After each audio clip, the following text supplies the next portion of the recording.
he had a problem with this particular drug. Accused by the DEA of writing fake prescriptions to support his own addiction.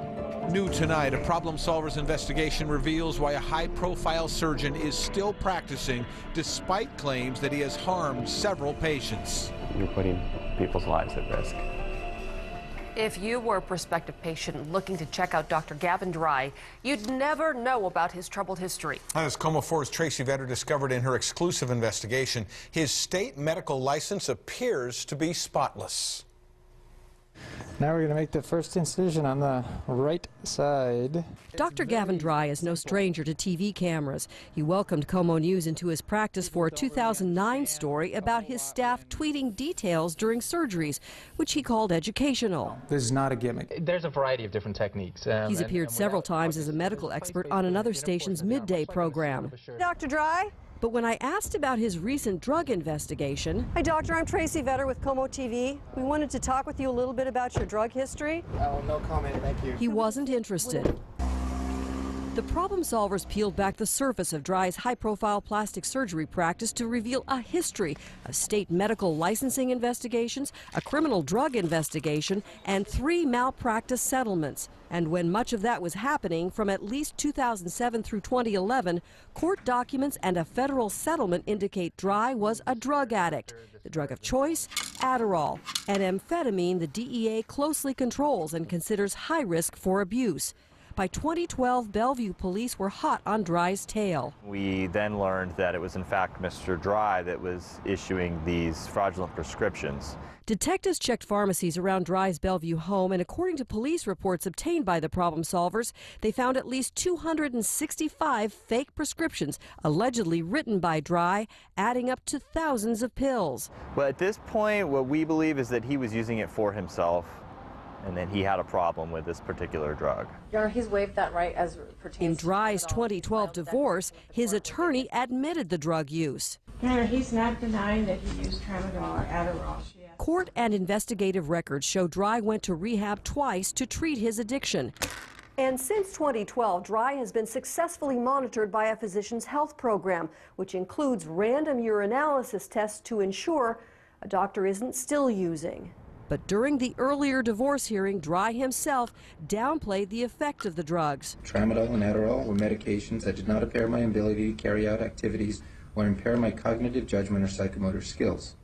It frankly just makes me mad. Mark Hilliard doesn't buy that. His wife, Christine, was a healthy, active mother of 2 daughters who loved to travel, to volunteer for the Girl Scouts and her church, who loved life. She was truly great person, a good friend, my best friend in the world, frankly. Christine went to Dry in 2009 for a tummy tuck, a common outpatient surgery.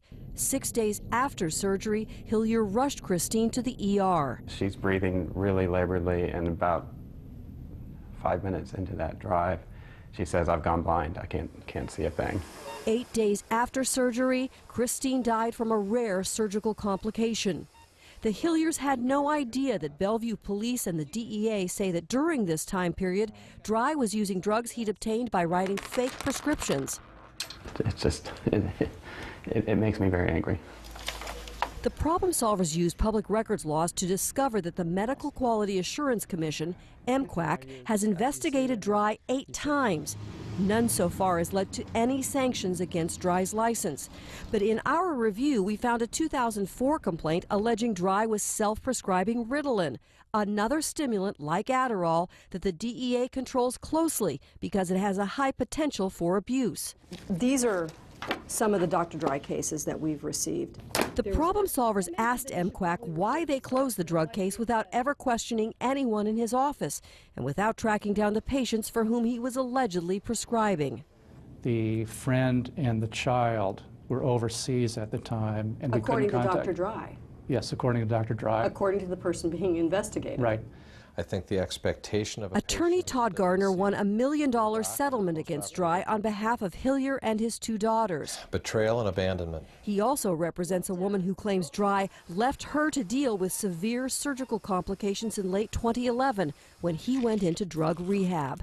When you're talking about drug abuse by the people we trust the most, it's a scary thing. Dry just settled that case in September. It's his third major malpractice settlement. It's another challenge. The commission says it knew about the drug use when they examined Christine Hillier's death, but its investigation never questioned anyone about that and ruled that Dr. Dry did nothing wrong. So we went back and got EMMYS Policy Director Mike Farrell says they must have clear and convincing evidence to act. If we don't have it, we can't act. If you don't look, you can't find it. Well, we look. We look. But because the state has cleared Dr. Dry, when we looked up his license on the Department of Health's provider search, none of the 8 investigations, which includes 3 malpractice settlements, none of that shows up on the state website. And I find that amazing and appalling. You're putting people's lives at risk. At the time of the Hillier malpractice settlement, Dry's drug investigation was not public. In that separate case, though Dry did not admit legal fault, he did reach a civil settlement with the U.S. Attorney's Office and paid a $125,000 fine. EMMYS told me it didn't know the drug case had been settled until we notified them. So EMMYS has now reopened its investigation with a ruling expected soon. Tracy Vetter, Como for Problem Solvers.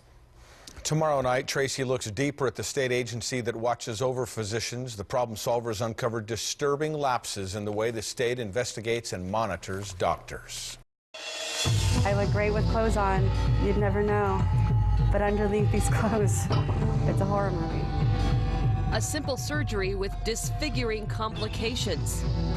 The Problem Solvers uncover troubling lapses with the state agency that watches your doctors. That's a mistake, and that's not going to happen again. Is our state doing enough to protect patients from questionable doctors? The Problem Solvers dug deep into the state commission that watches over doctors. Como 4's Tracy Vetter discovered that the commission investigates some physicians 3, 4, sometimes a dozen times before the doctor is ever suspended or stopped from practicing. And we need to warn you, some of the images you're about to see are graphic. Woohoo! After 2 pregnancies, Amanda Butler clawed her way back to fitness through diet and serious exercise. In fact, helping others swim to fitness is her career and her passion. Self-esteem and strength is who I am. That's what I show. That's what I have to be that for what I do. But the single mother of 2 had a persistent pooch on her tummy, a large flap of skin she couldn't exercise or diet away. Then she met Dr. Jose Garcia at a weight loss clinic in Tacoma. But he said that I could get this pooch taken away in about a week to a week and a half. Butler decided to go ahead with a tummy tuck.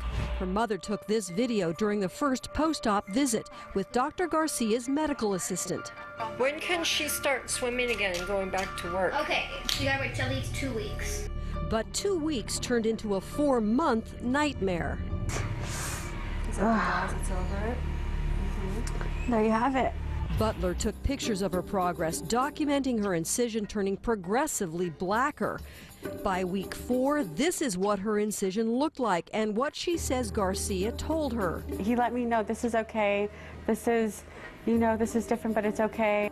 But when Butler's mother saw these pictures, she got worried and forced her to go to the emergency room. Those doctors immediately sent her to wound care specialists. I look great with clothes on. You'd never know. But underneath these clothes, it's a horror movie. It's disgusting. So Butler contacted the Como for Problem Solvers. We found the State Medical Quality Assurance Commission, EMMYS, has investigated Garcia 7 times and put him on probation twice for letting unlicensed staff inject medications. How many times does a doctor need, complaints of a doctor need to come in before the commission says, enough is enough? Attorneys Sokan Lim and Ben Zielinski have filed a settlement demand with Dr. Garcia's insurance and a complaint with EMMYS on Butler's behalf.